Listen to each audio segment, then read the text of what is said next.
a aula, né, vai ser sobre essa questão de qualidade de vida e bem-estar, conceitos e dimensões, né? Então, a ideia é definir esse conceito de qualidade de vida, né? Separar ele um pouco do conceito de bem-estar, né? Que muitas vezes são utilizados na literatura, né? Não só na literatura, mas na vida prática, né? Como sinônimos, mas eles têm diferenças, e trabalhar um pouquinho da diferença entre os dois, né? E falar um pouquinho dos conceitos e do conceito, né, de cada um desses termos e de algumas dimensões, né? Então, a primeira coisa que eu queria clarear, né, nessa aula é uma questão hierárquica do que seria um conceito. Né? Um conceito é uma ideia representativa de uma visão de justiça. Então, todo conceito, pelo menos no conceito, nesse sentido que a gente está avaliando, né, ele tem uma teoria de ética e justiça por trás. Ele tem uma teoria por trás. Né? E a gente viu na aula passada, né, sobre teorias de ética e justiça que a teoria de ética e justiça é aquilo que a gente vai utilizar de informação para avaliar justiça social, para avaliar um dilema moral, né? Então, é a base informacional que a gente vai utilizar para fazer uma avaliação. E que a gente pode definir o conceito de desenvolvimento, né, como um dilema moral, né? E que eu posso entender esse conceito de desenvolvimento de diferentes perspectivas, né? Então, eu posso avaliar o desenvolvimento a partir da ideia de aumentar a utilidade, né? De aumentar o nível de satisfação das pessoas com os bens e serviços. E aí, automaticamente, eu vou me alinhar uma ideia de desenvolvimento econômico, né?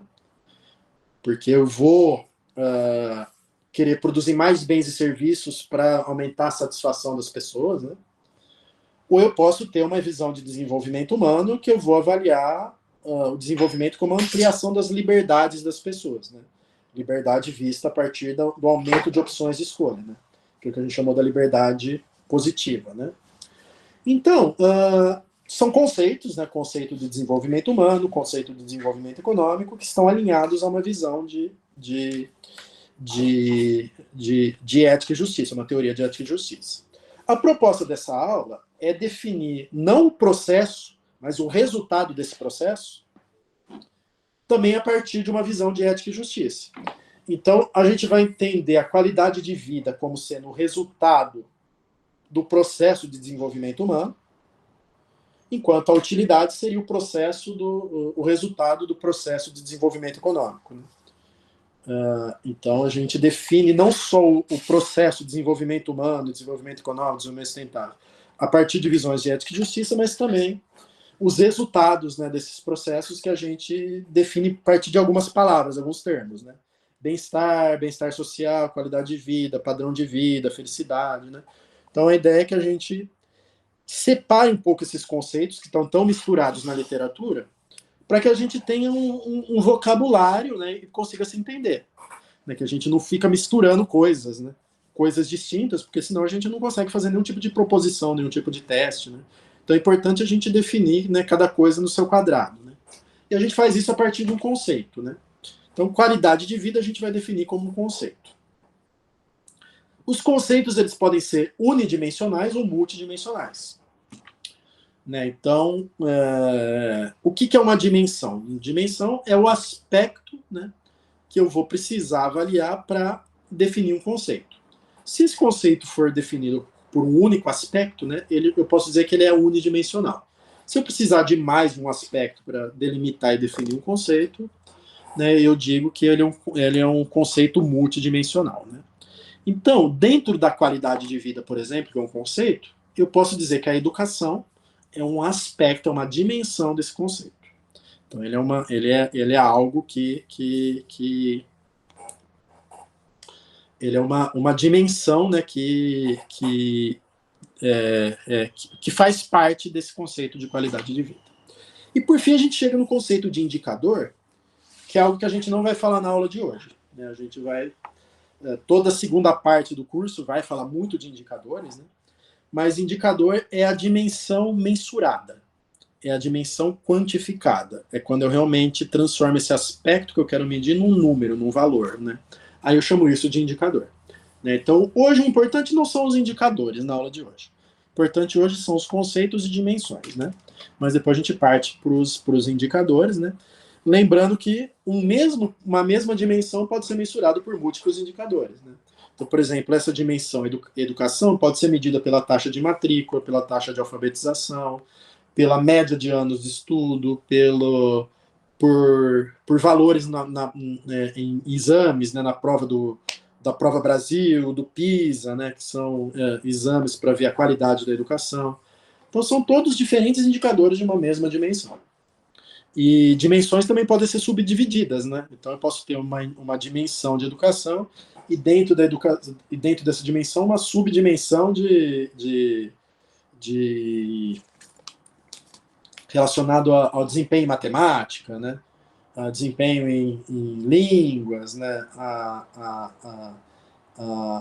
Ao quanto aos anos que as pessoas estudam, né? E dentro de cada uma dessas subdimensões, quando a gente consegue quantificar, a gente chama isso de indicador. Bom, toda essa aula, né, vai estar centrado em cima do conceito de qualidade de vida, né? E só que qualidade de vida é um conceito que não tem uma definição clara. Na verdade, ela tem, dependendo do lugar que eu for procurar, as pessoas vão entender qualidade de vida de uma maneira distinta, né? E a ideia, né, dessa aula, né, é dar uma proposta de uma definição para qualidade de vida, né, que vai servir pelo menos para o nosso entendimento aqui desse capítulo e desse curso, né? Não que todo mundo de todas as áreas vai entender a mesma coisa, né? Porque qualidade de vida é de interesse da psicologia, de interesse da medicina, de interesse da geografia, né? Então, diferentes correntes, né, entendem qualidade de vida, o quality of life, né, do inglês, de uma forma distinta, e a gente dificilmente vai ter um consenso, né? Mas é algo que não ajuda muito, né? Ter esse monte de visões, né? Por exemplo, né? Aqui a gente tem a definição da OMS, né? E aqui ele vai dizer a percepção do indivíduo sobre sua posição na vida, dentro do contexto cultural e do sistema de valores em que vive, em relação aos seus objetivos, expectativas, padrões e preocupações. É um conceito muito amplo que incorpora de maneira complexa a saúde física, estado psicológico, nível de independência, relações sociais, crenças pessoais, relacionamento com as principais características do ambiente, né? Então dá para ver por essa definição que ela não define muita coisa, né? Ele fala, inclusive, que é um tema complexo, né? Inclusive tem aqui questões subjetivas, né? Percepção do indivíduo, né? Mas ao mesmo tempo fala de saúde física, fala de nível de independência, relações sociais, que são coisas mais ligadas à liberdade, né? Então, ter essa confusão de definições, né, não ajuda muito, porque a gente está falando de coisas diferentes, coisas complexas que se interrelacionam, e então se a gente não tiver um bom entendimento, né, uma boa definição dos conceitos, né, a gente não vai chegar a lugar nenhum, né? Então, partindo dessa questão, né, de que a gente vai poder definir os conceitos a partir das teorias de ética e justiça, né, e partindo da predominância desses conceitos na literatura, né, a gente pode definir, né, o conceito de bem, né? Bens são os bens, né, produtos e serviços, né, que são produzidos, né, e que são importantes pro ser humano, né? A gente pode entender bem como um sinônimo dos funcionamentos do Amartya Sen, né? Mais ou menos, porque aqui a gente está entendendo bens, né, como sendo basicamente coisas que o ser humano produz, né? O Amartya Sen, no conceito de funcionamentos, né, muitos dos funcionamentos do Amartya Sen são bens, né, mas são outros funcionamentos, né? O que são funcionamentos mesmo, né? Funcionamentos, né, segundo a definição do Sen, é tudo aquilo que o ser humano valoriza ter, ser ou fazer, né? Então, muitos dos funcionamentos são bens, né? São rendas e mercadorias, né? São mercadorias, mas muitos dos funcionamentos são coisas mais abstratas, né? E não confundir abstrato com subjetivo, né? Abstrato no sentido que o ser humano quer ser valorizado pelos seus colegas, né? Quer ser valorizado pelos seus pares. O ser humano quer se divertir. O ser humano quer ter uma sensação de poder. O ser humano quer ter uma espiritualidade, ter uma paz de espírito, né, com alguma entidade, né, superior, né? Então ele quer ter essa espiritualidade. Então tem funcionamentos que não são mercadorias, né, mas que são coisas que as pessoas valorizam ter, ser ou fazer, né? Então nem todo funcionamento eu posso classificar como sendo bens, né? Mas muitos são. Os bens, eles geram, né, como resposta aquilo que a gente chama de utilidade, né? Então todo bem, né, todo produto, né, ele gera como resposta a questão da utilidade. E o que é a utilidade, né? É a satisfação, né? É o meu nível de satisfação, né, com alguma coisa, né? Então, uma definição, né, que é bem interessante para esse conceito de bem-estar, né, é como sendo um sinônimo de utilidade. Então, o que significa eu ter um bem-estar? Significa que, de certa forma, eu estou satisfeito, né? E vamos entender satisfeito também de uma maneira diferente de felicidade, né? Eu estou satisfeito de forma subjetiva com aquilo que eu tenho. Então, alguns autores definem, né, bem-estar como satisfação dos desejos derivados da escassez de recursos. Então, a partir do momento que eu quero algo, né, que eu não tenho algo e que eu consigo, né, isso vai me gerar uma satisfação, isso vai me gerar um bem-estar, né? Então, o bem-estar é essa satisfação que eu tenho, né, a partir de algum bem, né, que vai satisfazer algum desejo por algo que eu não tinha. Né? Então, esse conceito de bem está bem ligado ao conceito de bem-estar, né, que é a utilidade gerada, né, por essa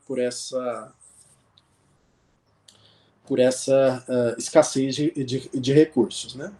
Quando a gente fala de bem-estar social, né, a gente ainda está falando de utilidade, mas agora do ponto de vista coletivo. Né? Então, bem-estar social é a satisfação das necessidades dos indivíduos coletivamente considerados. Mas ainda assim eu tô pensando do ponto de vista da utilidade. Né? Então, só que agora eu preciso garantir um crescimento econômico, né? Mas esse crescimento econômico ele também não pode ser desigual, ele não pode vir baseado em exploração. Né? Então, o bem-estar social, por mais que ele tenha uma base utilitarista, né?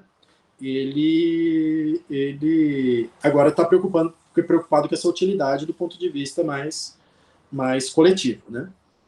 Então,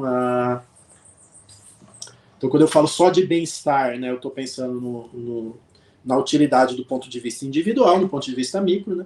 Quando eu falo de bem-estar social, eu estou pensando na utilidade do ponto de vista mais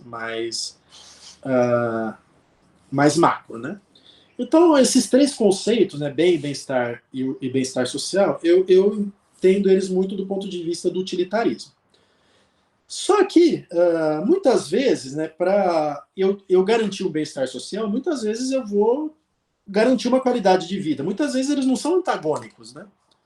Muitas vezes eles estão interrelacionados. Para eu ter um bem-estar social, eu também preciso ter uma qualidade de vida, né?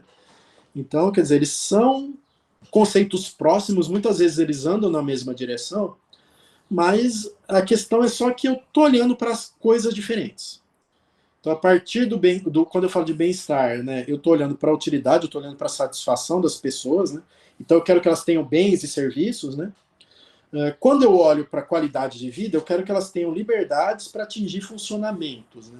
E esses funcionamentos vão muito além dos bens, né? Então, tudo isso aqui, bem-estar social, bem-estar, e está muito ligado a mercadorias, está ligado a bens e serviços. Né? Bom, aí eu tenho o conceito de padrão de vida. Padrão de vida são as condições necessárias para ter uma boa qualidade de vida. Né? Então, é tudo que as pessoas precisam, né? Todos os recursos necessários para ter uma boa qualidade de vida. Eu chamo isso de padrão de vida. E o padrão de vida está muito ligado à questão dos bens primários do John Rawls, né? Então, o que John Rawls fala, né? Que eu preciso ter recursos, né? Recursos para se atender para se ter uma boa qualidade de vida, né? Então, a visão do Rawls é muito focada nos recursos, né? E o conceito de padrão de vida também está ligado ao recurso. Né? Então, o que significa ter um bom padrão de vida? Significa que eu tenho uma boa educação, eu moro numa boa casa, né? Eu tenho acesso à segurança. Né? Então, isso é o que eu chamo de padrão de vida. O que é a qualidade de vida? Né? São as liberdades geradas por esse padrão de vida. Né? Então, a qualidade de vida compreende aspectos mensuráveis objetivamente. Né? São coisas que eu, segundo essa definição, né, que aproxima a qualidade de vida de liberdades e que aproxima a qualidade de vida da visão do 100.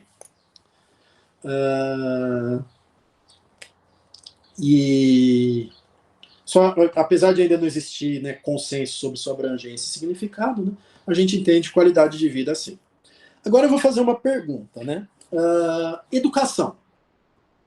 Melhorar a educação é bom para quê? É bom para o padrão de vida, para a qualidade de vida ou para o bem-estar? O que vocês acham? Eu vejo que é bom para a qualidade de vida. Alguém concorda ou discorda? Também acho. Qualidade de vida. Concordo também. Pois é, aí que tá. Na realidade, aumentar a educação acaba sendo um objetivo bom para os três. Sim. Por quê, né?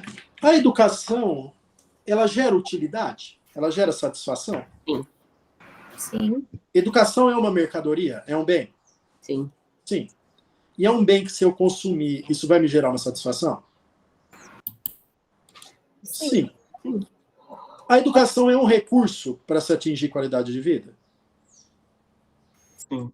Sim. Ele é um bem primário? Sim. Mas a educação, ela vai gerar também liberdades, né? Então ela vai gerar qualidade de vida? Sim. Sim. Então, na realidade, por isso que eu digo, né? Na realidade, a maior parte das coisas, né, por mais que essa definição definir bem-estar social, qualidade de vida, padrão de vida, como sendo coisas distintas, porque eles estão ligados à teoria distinta, né, muitas dimensões servem para as três. E por isso que as pessoas acabam usando esses conceitos de uma maneira misturada, né? Com qualidade de vida, bem-estar social, porque na realidade as coisas, né, para se atingir as três, muitas vezes elas são as mesmas, né? Então, muitas vezes, coisas que reforçam um bom padrão de vida também vão gerar uma boa qualidade de vida, porque vão gerar uma liberdade, né?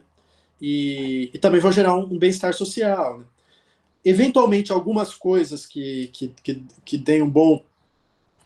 Eventualmente, uma outra coisa talvez seja diferente, uma outra coisa não... Mas a maior parte das coisas, no fim das contas, por mais que sejam palavras diferentes, vamos dizer coisas diferentes, né? Em termos de mensuração, né?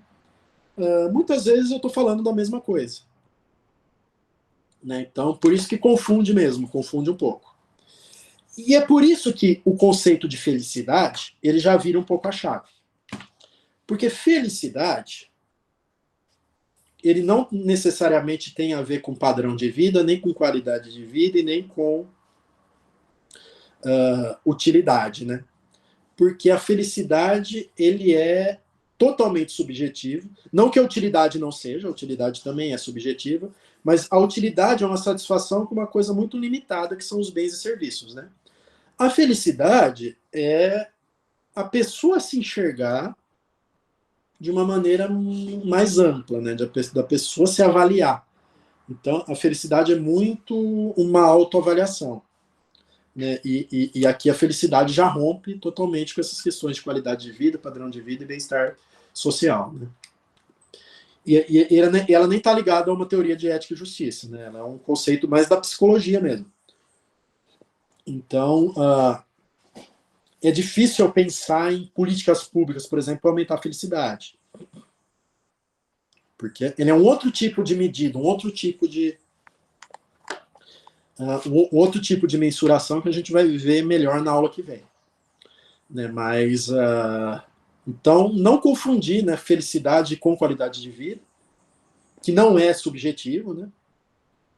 E nem padrão de vida. Né? Padrão de vida e qualidade de vida são questões mais objetivas, né? Mas mesmo a utilidade que é subjetiva, ela também não é a mesma coisa que felicidade. Né? Então a gente tem bem-estar como sendo algo mais subjetivo, felicidade como sendo algo mais subjetivo, qualidade de vida objetivo, padrão de vida objetivo. Né? O padrão de vida é mais ligado aos recursos, aos meios que eu preciso para ter qualidade de vida. Né? E a qualidade de vida são as liberdades em si. Mas muitas vezes eu acabo medindo qualidade de vida a partir do padrão de vida, porque não tem muito jeito. Né? Como eu falei, uma coisa é a teoria, outra é como que eu vou medir. E como às vezes eu não consigo medir as coisas diretamente, às vezes eu preciso emprestar algo de um conceito para tentar ter para medir aproximadamente um outro conceito. Né? Então, por isso se torna um pouco confuso, né? Porque no fim a gente está definindo coisas que a gente ainda nem tem capacidade de medir. Né? E muitas vezes a gente acaba tendo que medir o fim a partir do meio. Né?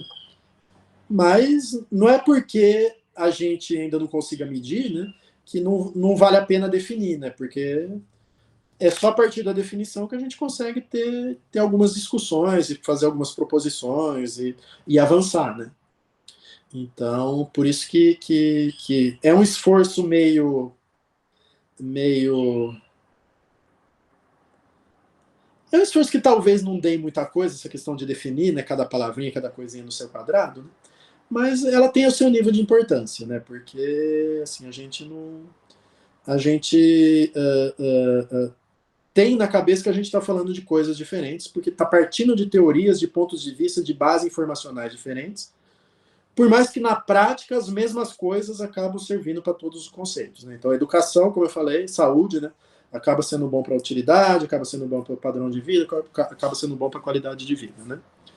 Então, mas ainda assim é importante definir, diferenciar esses conceitos. Bom, então, resumindo, né? A gente tem o conceito de bem, né, que são as mercadorias, né? Ou a gente pode dizer que é todo o resultado do trabalho humano, né? Ele gera bens e serviços, né?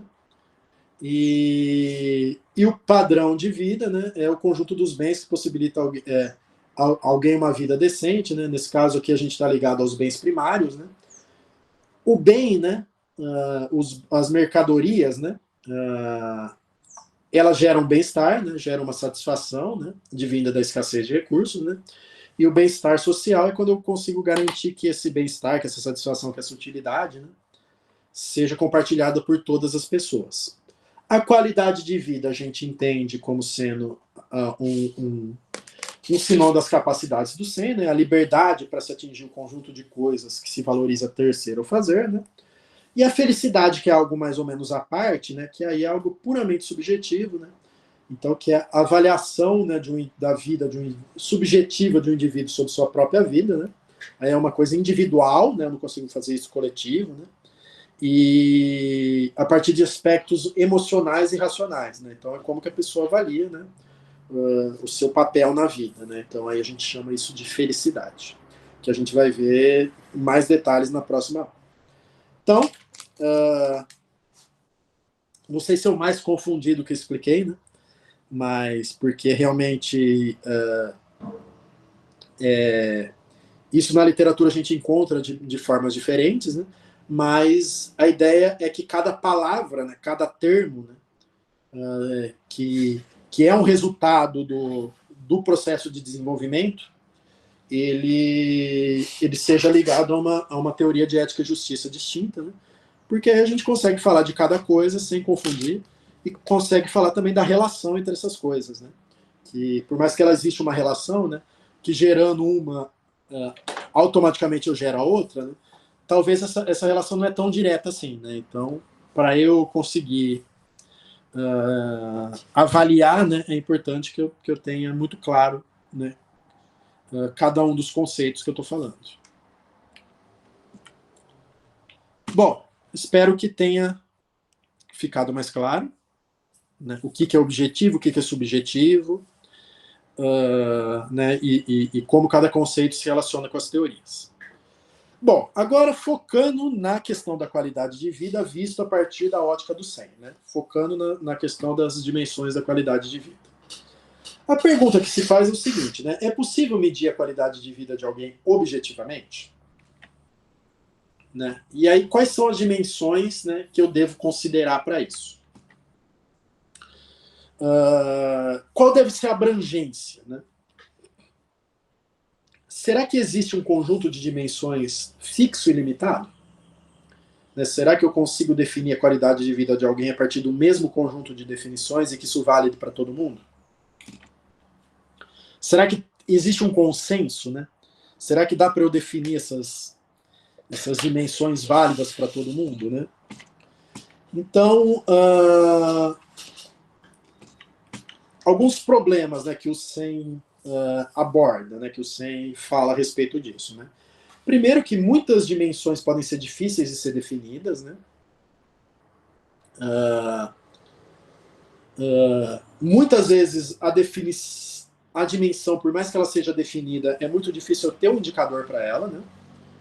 Então, mesmo as que a gente vai apresentar aqui, às vezes são questões mais teóricas, né, que não existe um indicador que dê conta de medir. Né? E aí tem essa questão universal versus local. Né? A questão é o seguinte, será que dá para ter esse consenso de uma forma universal? Ou será que talvez um consenso só seja possível em âmbito local? Né? E aí, tem até uma discussão de um artigo, depois eu posso até passar ele para vocês, né, que em versões anteriores dessa disciplina a gente fazia resenhas desse artigo, discutia esse artigo. Né, mas ele está mencionado aí no livro, né, que é um artigo sobre essa questão da visão regionalista e universal das dimensões da qualidade de vida. Né. E a questão é o seguinte, né? A gente tem duas formas de se pensar em dimensões para a qualidade de vida. Na verdade, a gente tem duas formas de pensar em dimensões para qualquer coisa, né? Para qualquer tipo de conceito, não só para a qualidade de vida.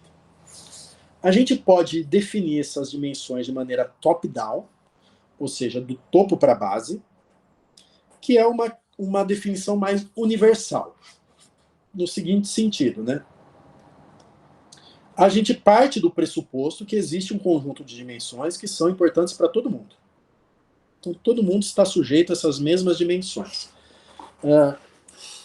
Vamos esclarecer o que é essas dimensões, né, para a gente também não ficar... vamos tentar relacionar os conceitos. Né? A gente falou de funcionamentos e capacidades. Né? Lá o SEM propõe, né? Eu defini qualidade de vida a partir do conceito de capacidades.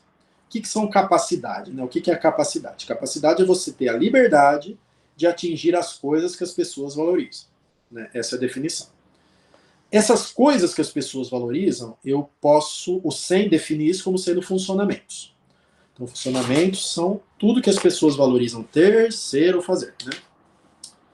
O que a gente está chamando de dimensões da qualidade de vida são funcionamentos que, em tese, todo mundo valorizaria. Ou seja, são coisas que as pessoas desejam ter, ser ou fazer, que são universais para todo mundo. Então, essa visão top-down, ela parte do pressuposto, né, que esses indicadores, né, na verdade não são nem indicadores, vou até corrigir isso. Na verdade, são dimensões, né? A gente ainda nem está na parte de indicadores, porque indicadores ainda é uma outra conversa. Então, são dimensões.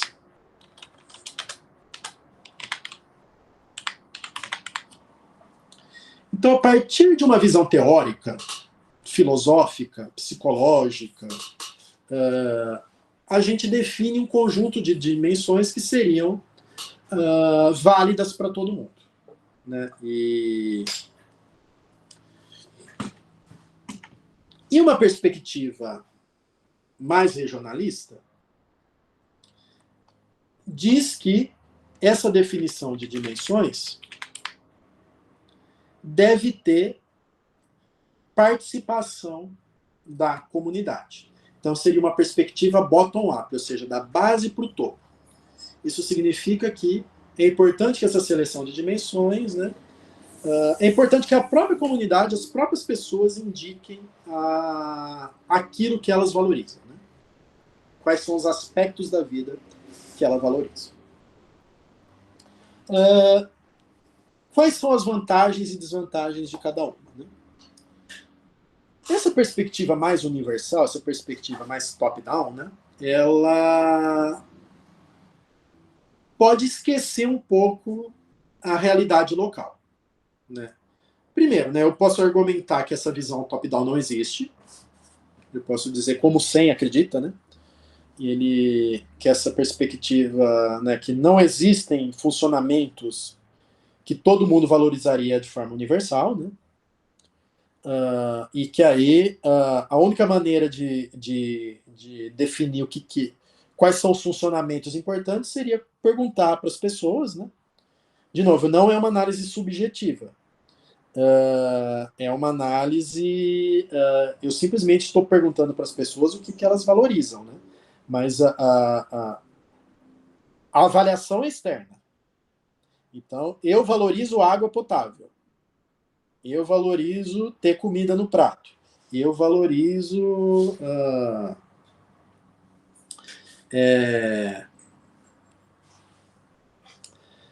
eu valorizo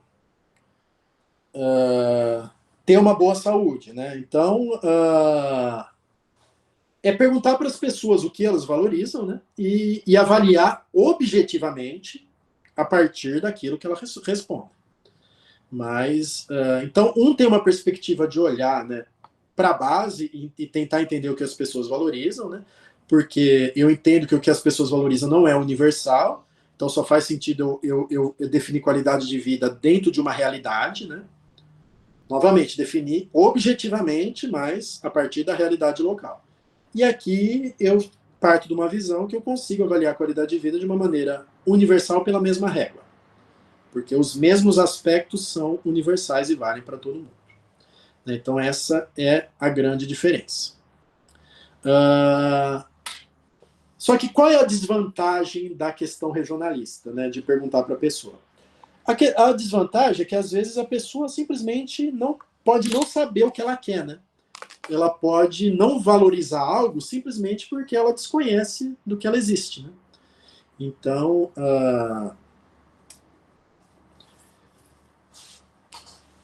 eu acho que já foi citado aqui a pirâmide de Maslow, né? Vocês conhecem, né, a pirâmide de Maslow, né? Sim. Tranquilo. A pirâmide de Maslow, né, por mais que eu não tenha citado no livro, não deixa de ser uma visão de dimensões, né? E dimensões que ele valoriza, né, de dimensões que ele propõe como sendo algo universal, né? Então ele diz que para todo mundo ele vai procurar as necessidades básicas, aí parte para o... Eu não lembro exatamente cada nível da pirâmide, né? Mas começa com as necessidades básicas até chegar à realização em comunidade e tudo mais, né? Então ele define essa pirâmide. Então é uma definição de dimensões universal, né? E são coisas que não necessariamente são subjetivas, né? Eu consigo medir objetivamente, né? O quanto que a pessoa se realiza em cada uma dessas dimensões, né? Então, a dele é uma visão, né, universal top-down, né, de algo que, em tese, poderia ser ser avaliado para qualidade de vida, né? Mas aqui a gente tem outros autores que são mais... Né, o Maslow é mais utilizado uma perspectiva mais micro, né? Então, uma perspectiva mais macro, a gente tem outros autores, né? Mas não deixa de ser um exemplo, né? Então, né, essa questão da visão regionalista e universal parte desse princípio, né? Será que existem dimensões realmente universais, né? E, ao mesmo tempo que a visão universal pode ignorar alguns aspectos específicos, né? A visão regionalista pode ignorar questões que são universais, né? E que as pessoas, elas estão tão presas dentro de uma realidade, né? Elas estão tão focadas no mundinho delas, né? Que elas simplesmente não enxergam uma coisa que potencialmente poderia ser boa, né? Mas que para elas ainda não é importante, né? Então, se eu só focar com uma visão regionalista, né? Se eu só avaliar aquilo que as pessoas julgam importante, né? Eu posso ignorar algumas coisas que elas não julgam importantes porque elas não conhecem. Porque elas vão sempre ir para o mais urgente, né? Ao mesmo tempo, a visão universal, né, pode ignorar problemas locais, né? Então, talvez uma abordagem conjunta pode ser a solução, né? Talvez... como seria uma abordagem conjunta, por exemplo? Usar a questão universal para definir as dimensões e usar a visão regionalista para definir os pesos, né? Para definir prioridades, né? Para definir o que é, né? Então, talvez mesclar um pouquinho essas duas visões pode fornecer uma ideia interessante, né? Bom, ainda sobre as dimensões, né? Cabe falar um pouquinho da visão que o Amartya Sen tem sobre elas. Né? O Amartya Sen, ele formulou, né, a abordagem das capacidades, que embasa a maior parte das visões sobre qualidade de vida, né? Então, vamos lembrar, né, que eu estou falando aqui de qualidade de vida, então eu estou usando a teoria do Sen para embasar essa visão de qualidade de vida, independentemente de ter dimensões ou não. Né? Independentemente de definir os funcionamentos ou não, eu estou definindo a qualidade de vida a partir da liberdade das pessoas de atingir as coisas que elas valorizam. Independentemente de definir quais são essas coisas que elas valorizam ou não, né? Qualidade de vida é isso. Para o Amartya Sen, né, ele não se arriscou a fornecer um conjunto de dimensões. Ou seja, ele não se arriscou a dizer quais são essas coisas que as pessoas valorizam e que elas têm que ter a capacidade de atingir. Né? Ele não se atreveu a fornecer essas dimensões, porque, né, muito menos um conjunto de prioridades, né, a gente discutiu isso em algumas aulas anteriores, né, que é uma das críticas lá do Navarro, né, que ele não tem uma prioridade, né. E ele não definiu, apesar de concordar que uma definição de dimensões poderia ser útil. Então ele assume, né, que ter dimensões para a qualidade de vida, né, poderia ser uma coisa importante, útil, né? Mas ainda assim, por que ele não fez? Né? Simplesmente porque ele não se sentiu preparado. Né? Porque para ele, né, toda definição de dimensões seria controversa, porque poderia ter algum problema de superestimação e subestimação. Ou seja, poderia ter alguma dimensão que nem todo mundo valoriza, e ao mesmo tempo poderia faltar alguma dimensão que não seria tão importante. Né? O Amartya Sen, na realidade, dentro dessas duas visões aqui, né, regionalista e universal, o Amartya Sen vai mais para o regionalismo. Ele vai mais para a questão de que não existe coisas universais. Né? Dá para eu definir, para eu tentar avaliar as coisas dentro de um contexto, né, dentro de uma questão mais restrita, né? E aí cada comunidade define, né, o que é mais importante para ela, e define os seus pesos, né? Então ele não... Para ele, né, definir essas dimensões são controversas, né? Por mais que ele tenha definido lá 5 liberdades, né? Ele era meio contra essa definição de dimensões, né? Mas isso é interessante, porque o Amartya Sen depois ele voltou atrás. Né? Depois ele acabou definindo um conjunto de dimensões. Né? Mas o conjunto de definições que ele definiu, ao contrário dos outros autores que a gente vai ver, ele nunca disse que era um conjunto definitivo. Ele simplesmente definiu, junto com outros autores, né,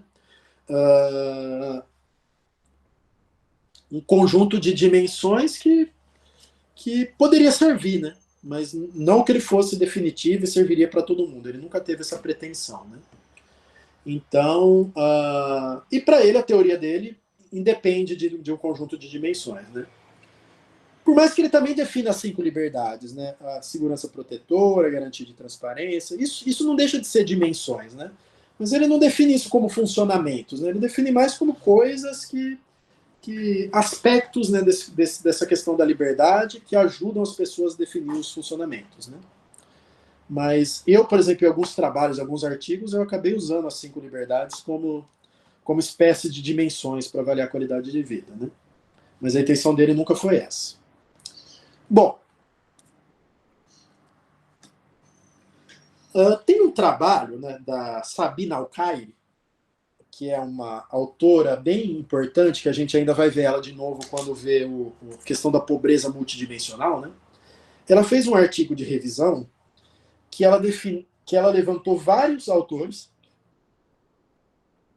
que propuseram conjuntos de dimensões que poderiam servir para a qualidade de vida. E isso é importante a gente fazer essa ressalva, que esses autores que vou apresentar, nem todos esses autores, eles falavam de qualidade de vida no artigo. Muitas vezes esses autores estavam definindo outras coisas, mas de certa forma, essas outras coisas que eles estavam definindo, né, poderiam servir de pistas, né, para a gente ver funcionamentos importantes para se avaliar a qualidade de vida segundo a definição do SEM, né? Então, quais são essas abordagens que ela identificou, né? Capacidades humanas básicas, da Martha Nussbaum, né?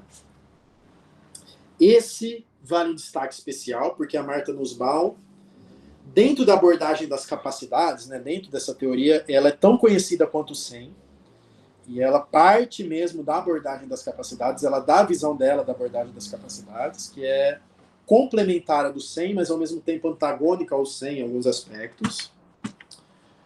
Razões básicas para a ação, do filósofo chamado John Finnis. Necessidades psicológicas universais, Ramsey. Dimensões do bem-estar, Narayan, Deepa Narayan. Valores humanos universais, do Shawn Schwartz. Esse também a gente vai dar uma atenção especial, assim como esse do Finnis. Domínios da qualidade de vida, do Robert Cummings. Esse falou especificamente de qualidade de vida, né? Apesar da gente não entrar nele, não vai entrar nele especificamente, mas ele falou de qualidade de vida. Categorias axiológicas do Max Neff. Necessidades humanas básicas, esse a gente vai falar um pouquinho, que é bastante utilizado, do Doyal e Goff. E as dimensões do CMEPSP, né? Que aqui sim o SEM, junto com outros autores, com o Stiglitz e com o Fitoussi, né? O Stiglitz também prêmio Nobel, assim como o SEM, né? Eles escreveram um relatório que propuseram algumas dimensões, né, para a qualidade de vida. Então, dentre essas, né, esse aqui não está no artigo lá da Sabine Al-Khairi, porque esse último aqui, porque ele foi publicado depois, né, depois do levantamento dela. Mas a gente vai falar, né, mais especificamente sobre as capacidades humanas básicas das Nussbaum, das razões básicas para a ação do John Finnis, dos valores humanos universais do Schwartz, das necessidades humanas básicas do Doyal e Goff, e das dimensões, né, desse relatório aí do SEM, do Stiglitz e do Fitoussi, né? Os outros, eles não são tão utilizados, né? Então eu acabei deixando de fora, né, no livro. Mas, assim, algumas questões, né? Primeiro, nem tudo que está aqui, né, nem todas essas teorias foram propostas para definir aspectos da qualidade de vida, dimensões da qualidade de vida. Muitas foram, por exemplo, essa do Schwartz, a ideia dele era definir valores humanos universais. Nada a ver com qualidade de vida. Mas a questão é que esses valores humanos universais, eu posso utilizá-los como dimensões para se avaliar a qualidade de vida. E daqui a pouco a gente vai entender por quê, né? Essas necessidades humanas básicas, né, também, não necessariamente ele falou em qualidade de vida, ele falou de necessidades humanas. Mas necessidades humanas não deixa de ser algo para se... também que é importante ver em qualidade... para se avaliar a qualidade de vida. Razões básicas para ações, para ação, né? Então, os motivos que levam as pessoas a agir, né? Isso que ele chama de razões básicas para ação, né? Também não deixam de ser potenciais dimensões da qualidade de vida, né? A única que usou o termo capacidades, que é o mesmo termo do SEM, né? Usou especificamente capacidades humanas básicas, né? Foi a Nussbaum, né? Porque a Nussbaum realmente é uma autora muito próxima do Amartya Sen, né? Então, então, são algumas possíveis dimensões. E como eu falei, essas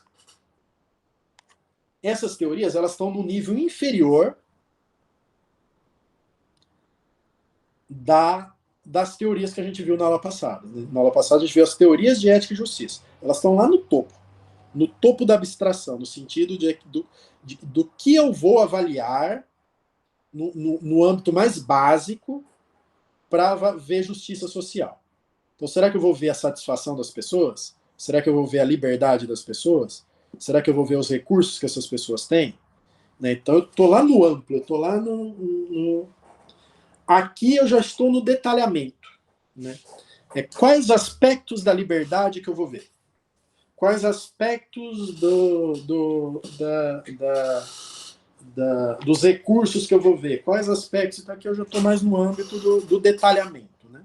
Então, também não confunda essas teorias de base, essas teorias de justiça, né, com essas teorias que são mais que visam detalhar coisas que as pessoas julgam importantes e coisas que eu deveria garantir para as pessoas para que elas tenham uma boa qualidade de vida. Né? Então, elas estão em esferas distintas. Né? Então, uma está no topo, outra está subordinada a ela. Bom, espero que tenha dado para esclarecer um pouco, né? Essa é uma aula meio complicada, assim, a gente às vezes porque ela vai um pouco pro abstrato e às vezes as coisas se misturam um pouco, né? Então mas espero que tenha ficado claro, né? Então vamos começar a ver um pouquinho dessas dimensões, né? Talvez a gente vai clareando as coisas na medida que a gente for vendo essas dimensões. Então, começar com o CME-PSP, né? Que é a Comissão sobre a Mensuração do Progresso Econômico e Social. O que é essa comissão? Né? Essa comissão foi uma idealização do presidente Nicolas Sarkozy, presidente francês, né? Ele foi presidente alguns anos atrás, né? E ele instituiu em 2007 uma comissão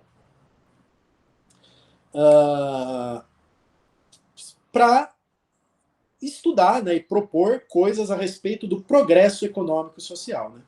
Então é bem interessante que o título dessa comissão é exatamente o título do livro, né? Acabou ficando o título do livro, que é o Progresso e Desenvolvimento Humano. Né? Então para você ver, em 2007 ainda estava longe de ter algum consenso sobre isso. Né? Então ele chamou 3 grandes economistas, né? 2 deles prêmio Nobel, né? O Joseph Stiglitz, prêmio Nobel, Amartya Sen, prêmio Nobel, né? E o Fitoussi, né, que também é um grande economista. E os 3, eles fizeram parte dessa comissão e publicaram um grande relatório lá em 2009, né? E eu tenho esse relatório impresso, né? Mas vocês acham ele na internet, né? Então ele tem bastante coisa nele, né? Sobre o econômico, o social, né? E lá nesse relatório, né? Eles define algumas dimensões que são importantes para se medir a qualidade de vida, né? Então, dentro dessa proposta de que qualidade de vida é vista a partir da liberdade, né? Quais liberdades seriam mais importantes de serem medidas, né? Então, primeiro, saúde, né? Então, quer dizer, as pessoas têm que ter o direito a ter uma boa saúde, né? Tem que ter a liberdade de poderem sobreviver sem doenças evitáveis, né? Sem morrer prematuramente, né? Então, saúde é importante, né? E aí eles deixam muito claro que eu devo incluir questões de mortalidade e de morbidade, né? Qual que é a diferença de mortalidade e morbidade, né? Mortalidade é não morrer, né? Então, você ter uma boa saúde significa que você não morreu prematuramente. E morbidade você entende você ter uma boa saúde como você não tendo algum tipo de complicação, algum tipo de doença, alguma coisa que te incapacite de alguma forma. Né? Então, essas duas questões da saúde devem ser importantes, né, segundo ele. De novo, aqui eu estou falando do aspecto, eu estou falando da dimensão, não estou falando ainda do indicador, né? Então, não estou falando que a expectativa de vida é muito legal para ver a mortalidade, mas aí como que eu vejo a morbidade, né? Então, eu vejo a incidência de malária, incidência de HIV, né? Então, são indicadores, né, dessa dimensão saúde. Fala de educação, né? Então, e aqui ele diz que pode incluir tanto entradas quanto saídas, né? Então, entradas no sentido dos recursos empregados, quanto saídas, né? Então, e aí que tá, né? Quando a gente inclui as entradas, por exemplo, o número de escolas, número de professores, né? A gente está falando mais do padrão de vida. Quando a gente tenta de saúde, né, mais de notas de exame, tempo de escolarização, a gente está falando mais da qualidade de vida em si, né? Mas muitas vezes, né, as entradas acabam sendo uma maneira de eu medir aproximadamente as saídas, né? Então, de eu medir aproximadamente a qualidade de vida, muitas vezes eu meço pelos bens primários, né? Então, quando a gente fala de dimensões e vai falar um pouco do indicador, às vezes fica meio nebuloso, né? Se a gente está falando de bem primário, se a gente está falando de liberdade, né? Então fica um pouco nebuloso, porque muitas vezes o único indicador que a gente tem específico é um indicador meio que serve para medir tudo, né? Então, por isso que... Mas ainda assim, é válido eu não misturar os conceitos. Ainda assim... É importante eu ter cada conceito na sua caixinha, por mais que às vezes eu tenha que medir diferentes conceitos pela mesma variável. Às vezes não tem muito jeito. Ele fala de atividades pessoais, né, que aí ele fala de trabalho, lazer, atividade física, ou seja, como que as pessoas gerenciam o seu tempo, né? E como que eu... E novamente, né? Às vezes vocês podem olhar uma dimensão dessa e pensar que é uma coisa subjetiva, mas isso é totalmente subjetivo. Então, será que as pessoas têm tempo para ter lazer? Tem tempo de dormir? Tem tempo de fazer atividade física? Né? Então, isso é uma medida de qualidade de vida objetiva. Eu consigo avaliar externamente. Voz política e governança. Então, ele inclui aqui as liberdades políticas, né? Liberdade a voto, participação política, expressão, conexões sociais. Então é importante que as pessoas tenham relações sociais, tenham amigos, tenham... novamente, parece uma coisa subjetiva, mas é totalmente objetiva. Eu consigo... Então, será que a pessoa tem liberdade de ter amigos, no sentido de... A pessoa pode não querer ter amigos, né? Mas será que a pessoa tem um ambiente que favoreça as relações sociais entre as pessoas, né? Será que é um ambiente em que as pessoas são discriminadas, em que falta garantia de transparência, em que falta confiança entre as pessoas, né? Então tá dentro aí das conexões sociais, né? Condições ambientais, né? Então tá muito propício para a gente falar disso, né? Dadas as últimas semanas aí que a gente estava sendo intoxicado de fumaça, né? Então, poluição do ar, poluição da água, poluição sonora, né, poluição visual, né? Segurança pessoal, né, risco de crime, acidente, desastres, etc. e insegurança econômica, né? É risco de ter comprometido as condições materiais e o padrão de vida de uma pessoa. Então, defini 8 dimensões.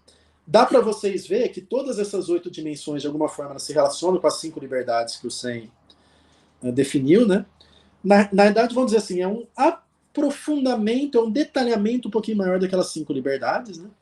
Que são funcionamentos que as pessoas desejam ter. Então, todo mundo desejaria ter uma boa educação, todo mundo desejaria ter uma boa saúde, todo mundo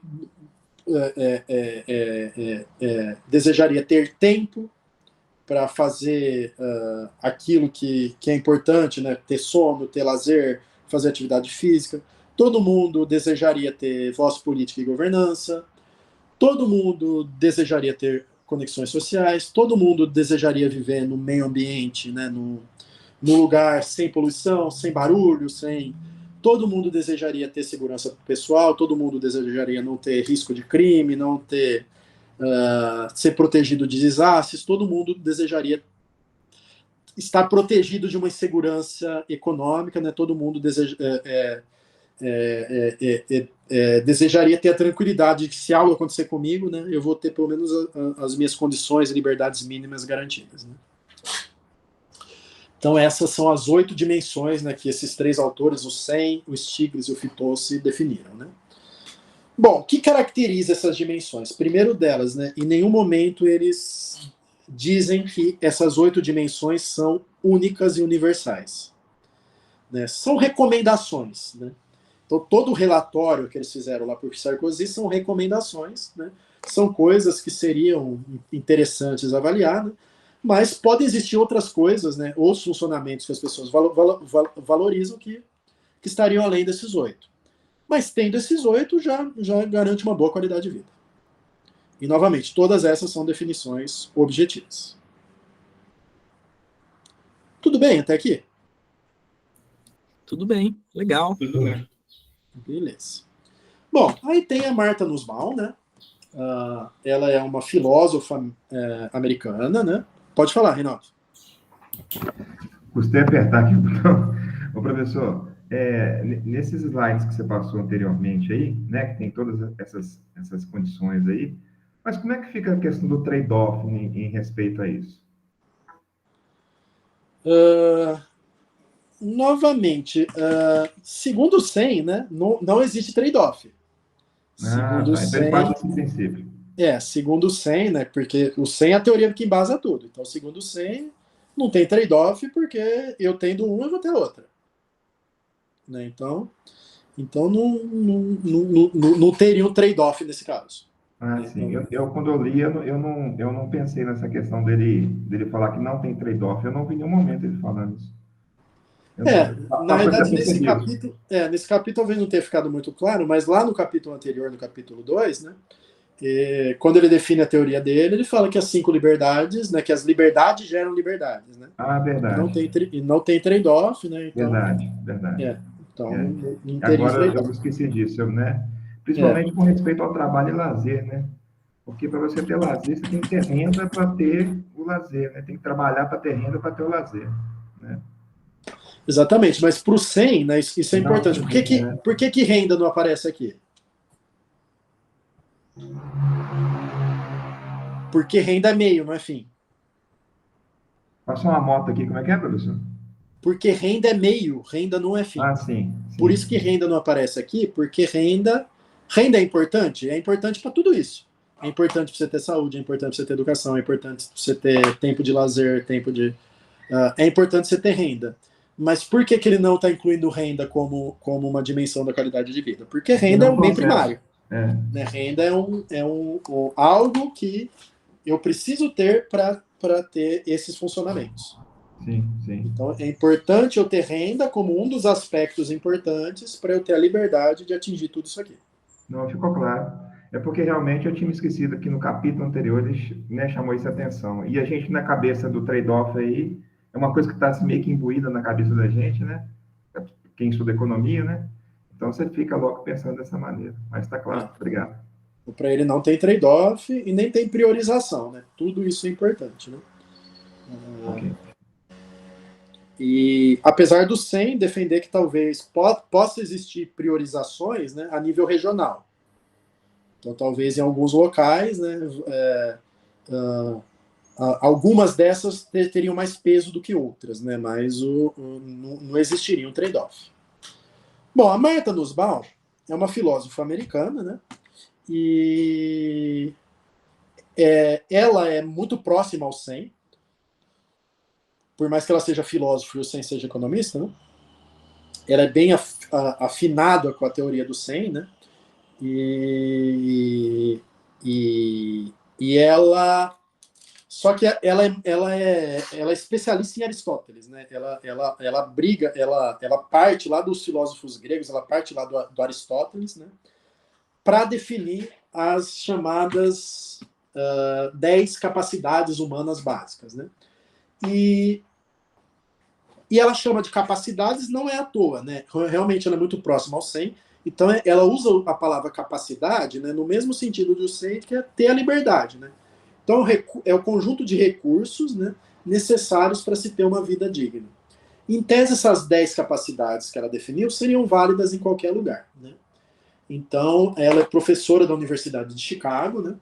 E eu tive a oportunidade de ver uma palestra dela já, né? Foi bem interessante, né? O SEM, felizmente eu nunca conheci, né? Ela já tive a oportunidade de ver pessoalmente, né? Uma pessoa muito assim, muito inteligente, né? E a teoria dela é muito interessante, assim. E vários trabalhos de alunos meus a gente acaba usando as dimensões da Nussbaum, né, para definir questionários, para fazer pesquisas, né? Porque ela dá esse norte que o SEM não dá, né? Então ela é bem interessante nesse aspecto. Então ela tem bastante ligação com a teoria do Amartya Sen, né? Todos os outros não têm muita ligação, eles são de outras vertentes, né? Mas a gente pode fazer esse empréstimo para definir qualidade de vida, né? A Martha Nussbaum já é bem próxima do SEM, né? Bom, quais são as capacidades da Nussbaum, né? No sentido, né? São coisas que todo mundo valoriza. Então, são funcionamentos que todo mundo valorizaria, né? Portanto, todo mundo deveria ter a liberdade de atingir esses funcionamentos, né? Então, o primeiro funcionamento, a vida, né? Não morrer prematuramente. Então, todo mundo, no mundo inteiro, vai valorizar a sua própria vida, né? Então, é a liberdade talvez mais básica que eu tenho que garantir, é que alguém não morra prematuramente. Saúde corporal, né? Então, aqui engloba, né, ter uma boa saúde, né, incluída a reprodutiva, né, incluída eu ter a capacidade de me reproduzir, né? E ao mesmo tempo envolve ser adequadamente alimentado, ter um abrigo adequado, né? Então tudo isso vai garantir minha saúde, né, do ponto de vista de ter uma boa saúde física mesmo, né? Integridade física, apesar de ter uma relação com a saúde corporal, né, tem mais a ver com a segurança, né? Tem mais a ver com aquilo que a Amartya Sen lá na outra definição falou da segurança, né? Então, integridade física é eu ter a liberdade de me locomover de um lugar para outro sem sofrer nenhum tipo de violência, né? Agressão sexual, no caso principalmente das mulheres, né? Violência doméstica, assaltos, né? Ou mesmo discriminação violenta, né? Por base em orientação sexual, com base em etnia, né? Então, isso significa garantir a integridade física, né? Então, eu tenho que ter a liberdade, né, de ter a minha integridade física garantida aonde quer que eu vá, né? Então, essa é uma dimensão. Todas essas dimensões bastante objetivas, né? Então, oportunidades de escolha e satisfação sexual, né, sem nenhum tipo de ameaça, sem nenhum tipo de questões de preocupação, né? Aqui é onde talvez vocês já confundam um pouco com coisas mais subjetivas, né? Porque ela fala que todo mundo tem que ter a garantia, todo mundo tem que ter garantida a liberdade de sentidos, imaginação e pensamento. Então, todo mundo deve ser capaz de utilizar os sentidos para imaginar, pensar e raciocinar. Todo mundo deve ser capaz de usar a mente protegidos por garantias de liberdade de expressão. Todo mundo deve ser capaz de ter experiências agradáveis, né? E aqui eu grifei, né? Ser capaz, né? Porque isso vai aparecer em tudo que ela está dizendo, né? No sentido que o que ela está falando é o seguinte: as pessoas têm que ter a liberdade de sentir, de imaginar e de pensar, né? Sentir, imaginar e pensar são coisas subjetivas, né? Nossos pensamentos são subjetivos, nossa imaginação é subjetiva, nosso sentido é subjetivo. Mas a liberdade de sentir, imaginar e pensar é objetiva. Então,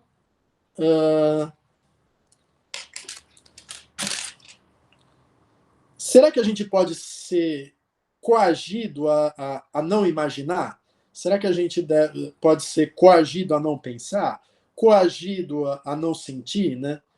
Então, a ideia é que a gente tenha um ambiente, né? A gente tenha uma sociedade que garanta para as pessoas essa subjetividade. Então, eu não estou falando da subjetividade em si, eu estou falando das condições para que as pessoas sejam capazes de ter experiências subjetivas, de sentir, de imaginar, de pensar. Deu para entender? Como que a gente vai medir isso? Não sei. Mas é algo objetivo. Clareou bem. Tá. Então, é algo que é algo que... Então, eu não estou falando de perguntar para a pessoa como ela se sente, como no caso da felicidade. Eu estou falando de garantir as condições objetivas, as condições sociais, econômicas, que permitam que a pessoa tenha experiências subjetivas. Então, só pensar, por exemplo, numa situação de guerra, né? Uma situação de guerra, talvez a pessoa tenha prejudicado um pouco a capacidade de sentir, né? A capacidade ou numa situação de muito estresse, né? A pessoa tenha prejudicado a sua capacidade de pensar, né? De raciocinar, né? Então é isso que significa garantir uma boa qualidade de vida, no sentido de você ter, se você está conseguindo sentir, imaginar, pensar de uma maneira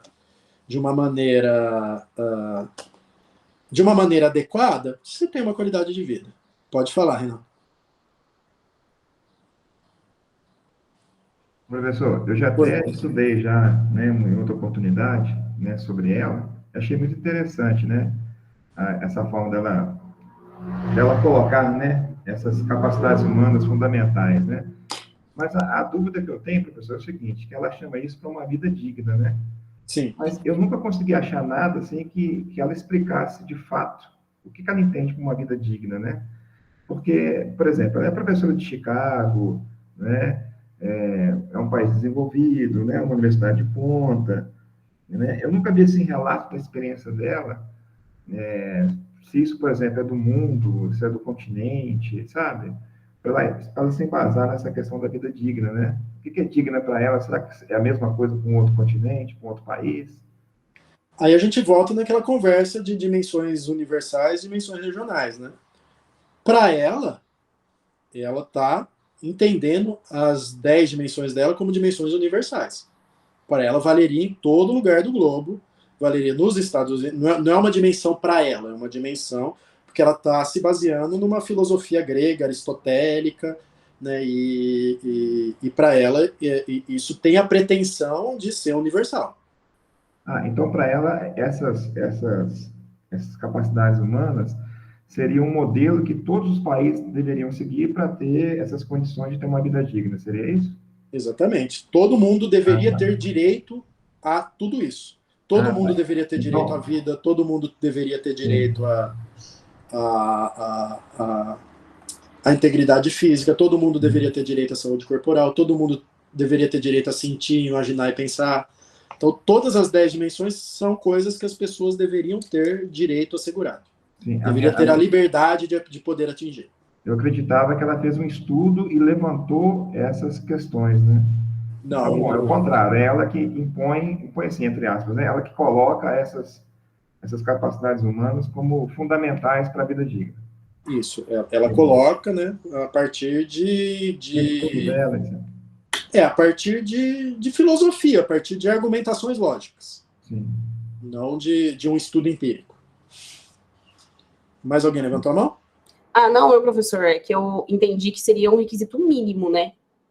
Essas capacidades que ela cita, né? Que não é só o recurso material, né? No caso de qualidade, mas ter a condição de ter todas essas capacidades, né? O mínimo. Exatamente. Ter a liberdade de atingir essas capacidades. Por isso que a gente sempre volta para a questão da liberdade. Tá. Ter a possibilidade, ter a oportunidade, ter a condição no sentido de eu ter os meios para atingir essas liberdades. Ah, beleza, entendi isso. Novamente, como que eu vou medir isso? Não sei. Né? Não que não tenha propostas na qualidade de vida ainda dá para a gente colocar algumas coisas, né? Alguns itens, mas não todos. Não tem como. Não que provavelmente não tenham coisas sobre a mensuração empírica das liberdades dela, né? Mas eu não sou também um grande estudioso da Marta Nussbaum, né?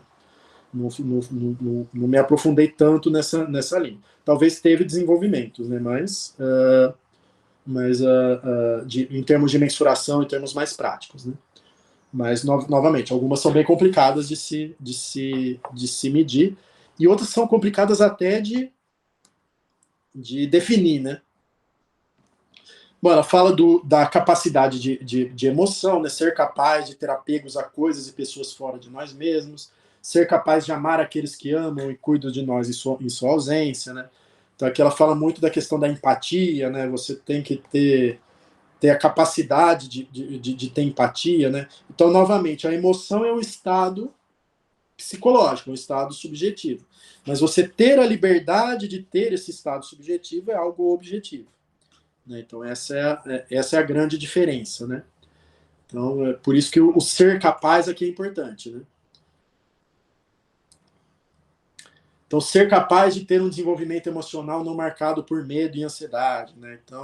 Então isso fala muito sobre o mundo, né? Então, eu não estou avaliando como a pessoa se sente, eu estou avaliando se ela é capaz de se sentir diferente. Eu estou avaliando objetivamente. Será que ela é capaz, dado o mundo que ela vive, de viver no estado de não ansiedade? Talvez a gente julgue que ela vive num mundo maravilhoso, mas ainda assim ela seja ansiosa. Né? Então, essa é a diferença de felicidade e qualidade de vida. Né? Uma eu estou avaliando o estado atual da pessoa, outra eu estou avaliando as condições para a pessoa ter um determinado estado emocional.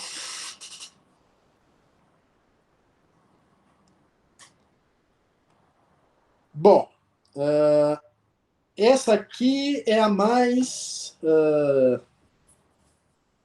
chatinha de entender e de explicar, né, que é essa tal da razão prática, né, mas no sentido de você ser capaz de formular uma reflexão crítica sobre o planejamento da sua vida. No seguinte sentido, né? Lembra que vocês falaram que cada pessoa quer uma coisa? E aí, como que ela se protege disso, né? Não importa como que a pessoa...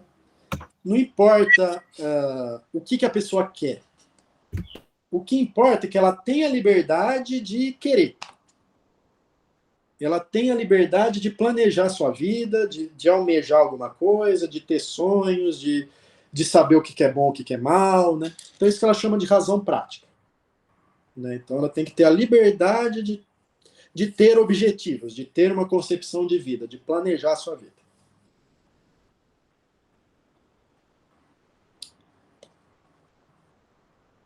A filiação, né? Então, a pessoa tem que ser capaz de interagir socialmente, né?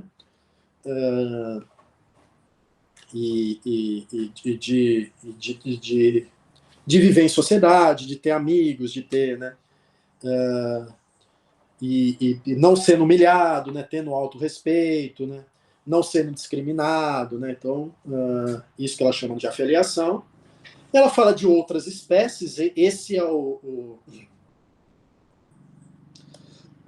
essa é a dimensão mais polêmica, né? Muita gente defende derrubar isso, né? Mas também ela defende como uma capacidade, ser capaz de se preocupar com os animais, as plantas, o mundo e a natureza, né?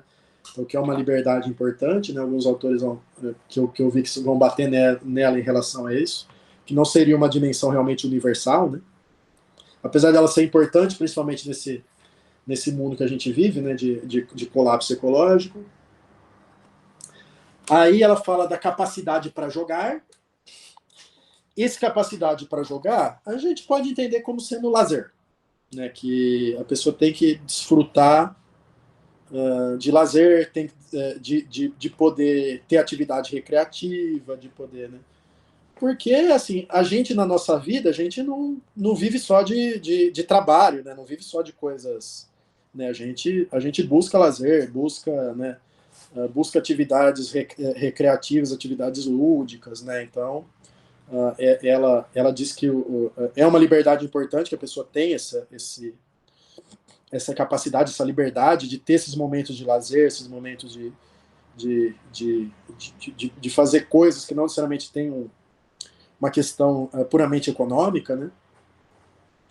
E aí você vê pessoas que, por exemplo, que têm uma rotina de trabalho assim extremamente alta. Então elas que praticamente só dorme e trabalham, né? Então ela não consegue desfrutar dessa capacidade. Pode falar, Reinaldo. Professor, essa capacidade que ela traz aí, eu já vi, né, em algumas situações, utilizar, inclusive, o nome dela para justificar, por exemplo, no ambiente de trabalho, né, você ter momentos para distração como forma de promover a criatividade e ter utilizado o nome dela para justificar, né, esse pensamento. É legal, assim, porque muita gente justifica essa coisa de ter lazer no ambiente de trabalho, muita gente justifica pela produtividade, né? Que isso deixa as pessoas mais produtivas, né? Porque elas vão ter esse ambiente, mas é legal justificar em nome da Nusbal, né? Que as pessoas têm direito a ter lazer, né? As pessoas têm direito a desfrutar, né? Então as pessoas têm direito a essa capacidade e logo que elas têm direito, o próprio ambiente de trabalho poderia suprir um pouco isso. Né? Então isso é... E o último, né? É o controle sobre o ambiente. E esse ela divide em dois, né? Ela define esse controle sobre o ambiente político, né? Então a pessoa tem que participar do ambiente político, né? Ter liberdade de expressão, ter liberdade de participação política, liberdade a voto, né? E também o direito de ter um controle material sobre o ambiente, né? Então de manter minimamente a sua propriedade sem sofrer nenhum tipo de revés, né? Seja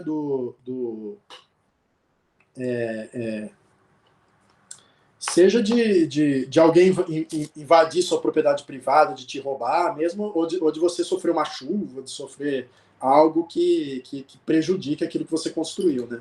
Então isso é questão de ter um controle sobre o ambiente. Então essas são as 10 liberdades da Nusbal, né? E ao contrário do 100, né?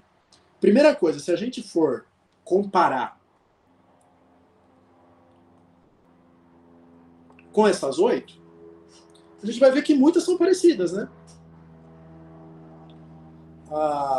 O 100 fala aqui o 100, o Fitowci, né, e o Stiglitz, eles falam de atividades pessoais, tempo e trabalho, lazer, sono, atividade física, né?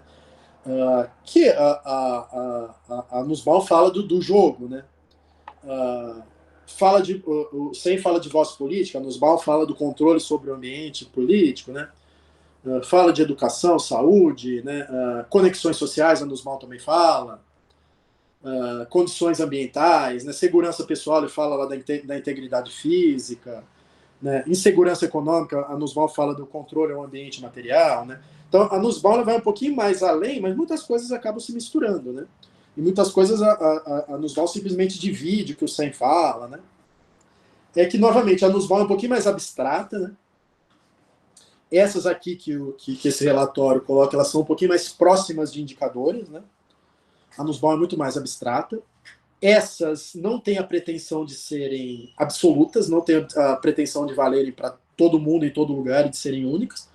A Nussbaum, as 10 dela, têm essa pretensão. São 10 irredutíveis, né? São coisas que nenhuma outra diferente dessas, né? Tudo que as pessoas desejam ter, ser ou fazer, de alguma forma cai nessas 10. Eu quero... sei lá, eu quero...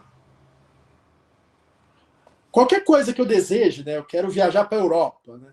Então, acaba encaixando em alguma dessas, em jogo, talvez, ou em sentido, em emoção, de alguma forma, tudo que eu qualquer coisa que eu possa almejar, de certa forma, segundo ela, vai cair dentro dessas 10, né? Bom, e aí tem outros, né? A Nussbaum e esse relatório que eu queria falar de maneira mais contundente, né? Mas, por exemplo, né, tem essas necessidades humanas básicas, né, do Doyal e Golgi. Um é o filósofo, o outro é o economista, né? E eles definem as necessidades humanas básicas como as pré-condições essenciais para ter uma vida plena, né? Então, são as condições do bem-estar e não o próprio bem-estar, e seu cumprimento deveria ser a norma, né? Então, eles basicamente definem essas necessidades humanas básicas em duas, né? Para eles, as necessidades humanas básicas são a saúde e a autonomia. Então, para eles, todas as outras se resumem nessas, né? Então, essas aqui a gente pode definir como sendo capacidades. Então, eles definem a saúde física, né, como a sobrevivência, a ausência de doenças, e a autonomia como a capacidade de iniciar uma ação a partir de objetivos e crenças, né? E essas necessidades básicas podem ser desmembradas em 11 necessidades intermediárias, né? Enquanto essas necessidades básicas, que são bem amplas, né, elas se alinham muito à teoria do 100, né? Então, para ter uma boa qualidade de vida para ele, eu preciso ser autônomo e preciso ter saúde física. Então, é meio óbvio, né? Mas vamos dizer que não são dimensões lá muito detalhadas como a da Nussbaum, né? Então, são só duas, né? Mas são as necessidades humanas básicas. Mas eles falam que para atingir essas duas básicas, eu preciso de 11 intermediárias. E essas 11 intermediárias, aí elas são mais detalhadas, mas elas são muito ligadas à abordagem do John Rawls, né? Elas são mais ligadas a recursos do que necessariamente a liberdades em si, né? Então ele fala que é importante eu ter água e alimentação nutritiva, ter habitação, ter um ambiente de trabalho adequado, ter um ambiente físico não perigoso, né, no sentido do lugar onde eu vivo, né? Ter acesso ao sistema de saúde, proteger as crianças, ter relações primárias significativas, né, no sentido de ter conexões com outras pessoas, né?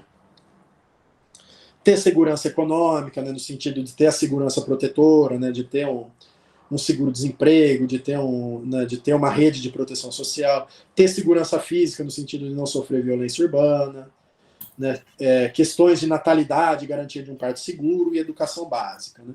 Ô, professor, Oi. nessa abordagem aí, no ponto 9, ele trata como segurança econômica, né?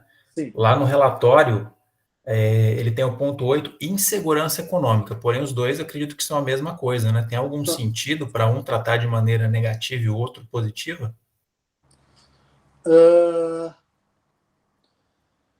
Acho que não. É a mesma coisa, mas aqui vamos dizer o seguinte, aqui no sentido que são necessidades humanas, né? Então, o ser humano tem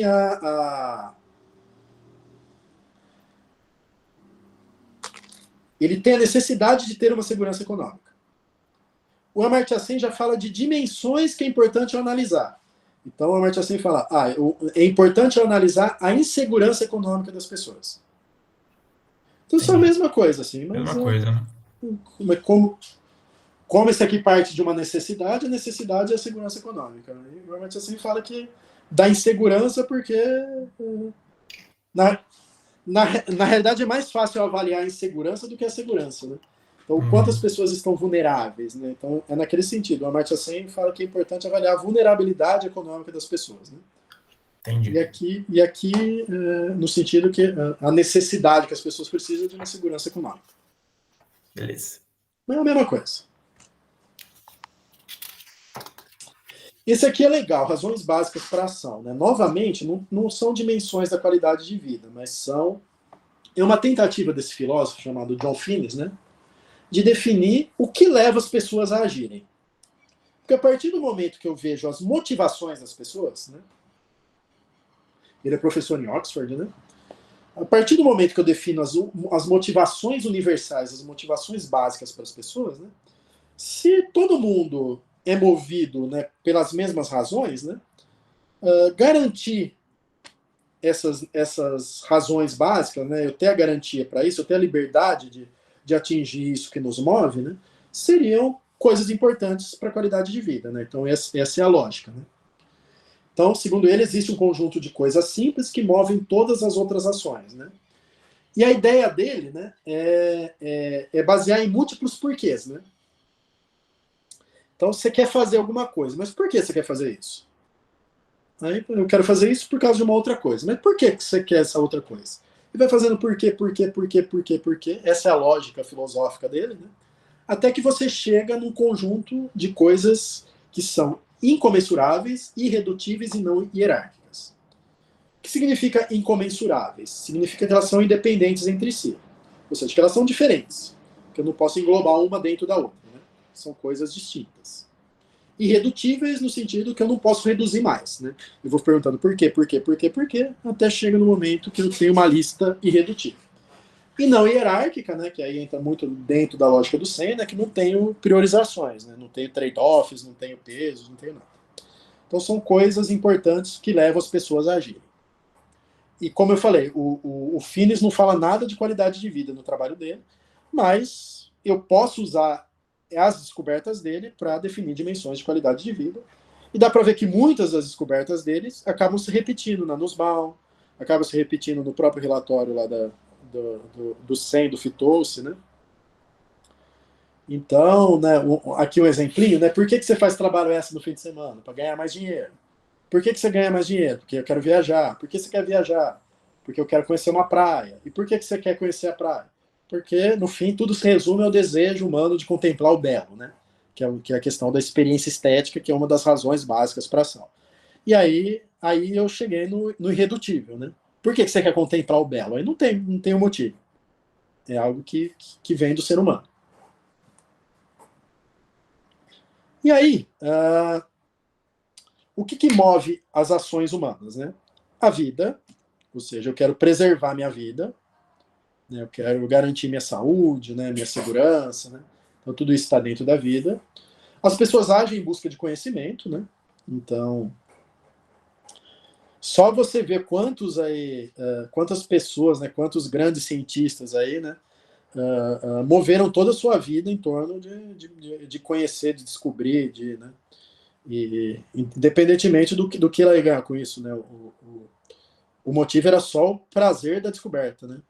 Então isso acaba o desejo de saber a verdade, né? Isso move o ser humano, né? Experiência estética, né? Acho que todo mundo também, às vezes, a gente quer contemplar algo, né? Que vai nos trazer uma experiência, né? Estética, né? Contemplar o belo, né? Aqui eu não sei se ele está...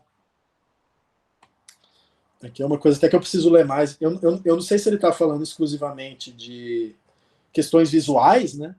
Ou se a gente pode falar de uma comida, de algo que estimule todos os sentidos, né? Ele fala de trabalho e jogo, né? As pessoas também se movem, né? Simplesmente para se divertir, né? Para ter uma experiência lúdica, né? Então, é legal que, novamente, mesmo não sendo o objetivo dele definir dimensões para qualidade de vida, ele simplesmente queria saber o que move as pessoas a agirem, né? Ele acaba chegando a coisas que a Nussbaum colocou como sendo importantes para a qualidade de vida, que é o trabalho e o jogo, né, questões de educação, né, questões de direito à vida, no sentido de saúde. Lá ela colocou como coisas separadas, né, integridade física, saúde, vida, né? Aqui a gente poderia englobar tudo dentro da vida, né? Então, sociabilidade e amizade, novamente, outra coisa que se repete, né? Todo mundo fala de conexões sociais, né? De interações com pessoas, né? Como uma boa medida de qualidade de vida, né? Então, relacionar pacificamente com outros seres humanos, né? Aí, essas duas eu sempre me enrolo um pouco, né? Porque essas sim são abstratas, né? Ele fala de autointegração e autoexpressão, né? Então, ele fala aqui de paz interior, né? Ausência de conflito entre sentimentos e valores, né? E aqui, razoabilidade prática é o conflito entre o comportamento interior, paz de consciência e coerência. Então, essa autoexpressão ou razoabilidade prática, ela se linka muito com aquilo que a Nussbaum falou da razão prática, né? Que é você ter a liberdade de atingir seus próprios objetivos, né? Então, aqui ele fala do comportamento do conflito entre o comportamento interior. Então, será que o jeito que você está agindo está em harmonia com aquilo que você pensa, com aquilo que você deseja, né? Então, é mais ou menos isso, né? Então, é você ter a liberdade de ser e de fazer as coisas que você acredita. Né? Isso que é a autoexpressão e razoabilidade prática. E essa autointegração é você ter a liberdade de ter paz interior. Né? Então, as pessoas buscam agir, muitas vezes... Aqui elas agem devido a um objetivo, a um sonho, a algo que elas desejam, né? E aqui, às vezes, elas agem simplesmente querendo ficar em paz, querendo ficar sossegadas, né? Querendo ficar tranquilas. Pode falar, Reinaldo. Professor, mas todas essas razões aí, né, para ação, elas estão, assim, embasadas intrinsecamente com o axioma da racionalidade, não estão? Ou não? Não tem nada a ver? Como Isso assim? não entra em discussão. Não, ele não entra em discussão. Se a pessoa é racional ou não. De certa forma, sim, porque, sabe, vamos dizer assim, uma pessoa racional, ela vai buscar agir com base nesses 8 objetivos. Sim. Agora, uma pessoa, eventualmente, pode ser enganada, né? Pode estar sujeita a um ambiente que... Né? Pensando em economia, você fala, né? Então, Sim, é o axioma da racionalidade. então ela pode, sei lá, comprar uma coisa que depois ela se arrepende porque ela foi manipulada, né? Então, sim. Então, eu acho que... Assim, eu nunca vi uma discussão muito clara sobre isso, mas eu acredito que tudo isso embase realmente um ser humano racional. Sim. Um ser humano que haja, né, segundo algum propósito, né? Então, isso está intrínseco, não precisa nem ser falado, né? Não precisa levantar essa questão. Né? Entendi. Obrigado. E ele também coloca como uma coisa que move as pessoas a religião, né? Então, aqui ele está falando de uma espiritualidade, né? Também outros autores, a Nussbaum acho que fala também um pouco sobre essa questão da espiritualidade, né? De você ter uma conexão com algo maior que você, né? Também é algo que move as pessoas, né? Então, pensando em liberdade aqui, seria importante garantir uma liberdade religiosa, né? Uma liberdade da pessoa, né? Fazer aquilo que ela acredita. Né? Bom, e o último, né, que a gente vai ver são os valores humanos universais, que novamente não são dimensões da qualidade de vida, mas podem ser usados para isso. Né?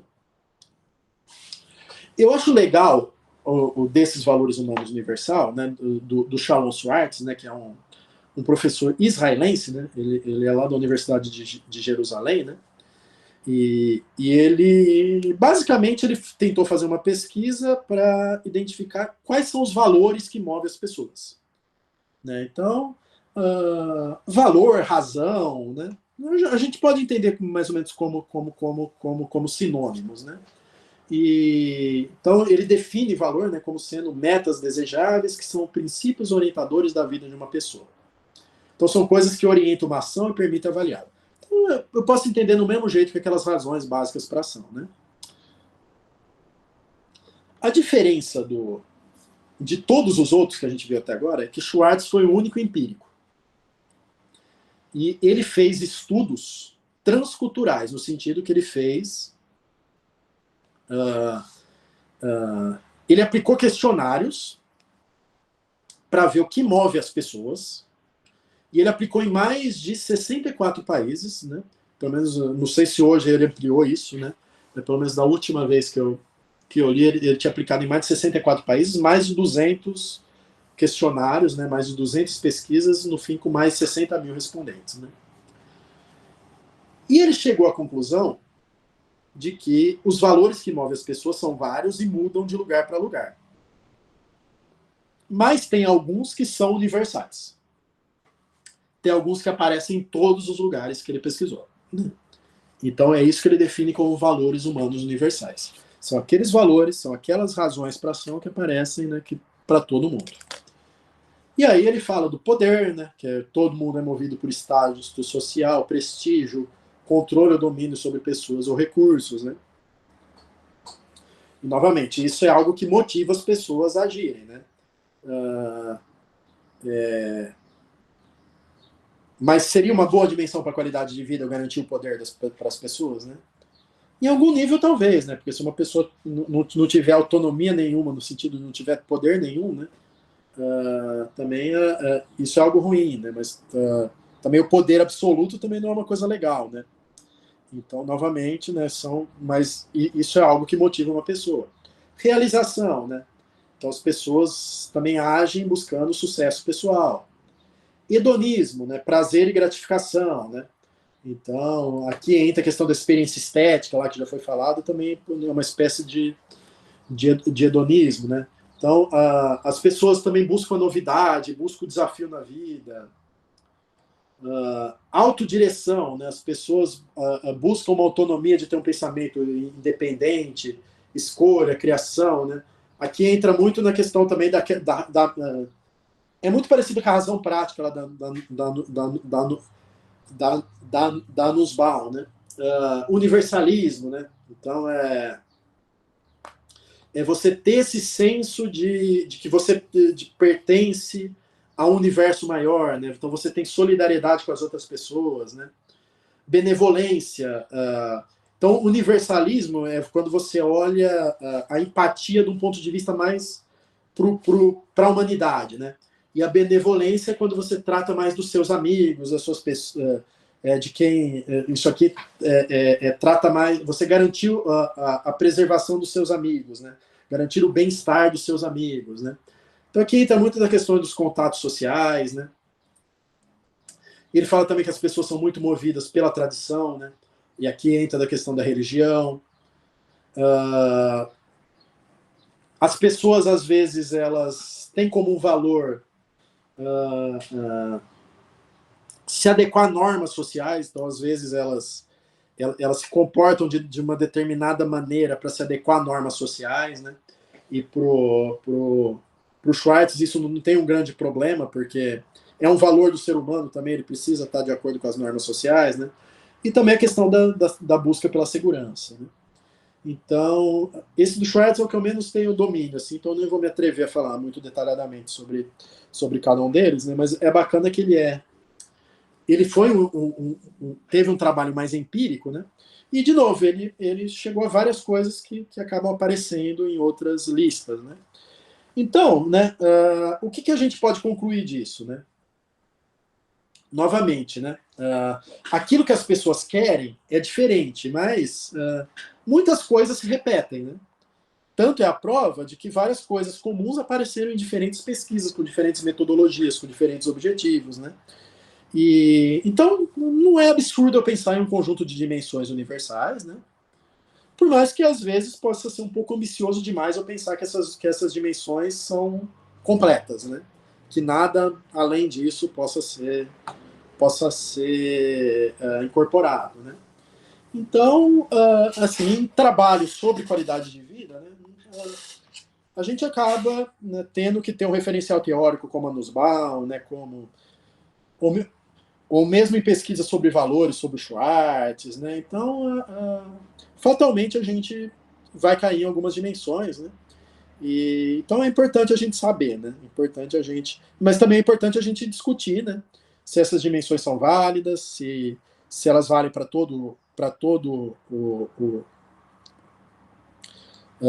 os casos, né? Então é importante a gente também ter isso na cabeça e ter essas discussões, né? Se eu preciso regionalizar, se eu preciso, se vale a pena ter uma questão mais universal, né? Então é importante ter essas discussões em mente, né? Bom, então é isso, assim, acho que essa aula ficou um pouquinho maior, né? Porque são bastante slides, porque é muita coisa para se falar, né? Muitos aspectos, né? A gente parte para diferentes dimensões, diferentes conceitos, né? Então, é isso.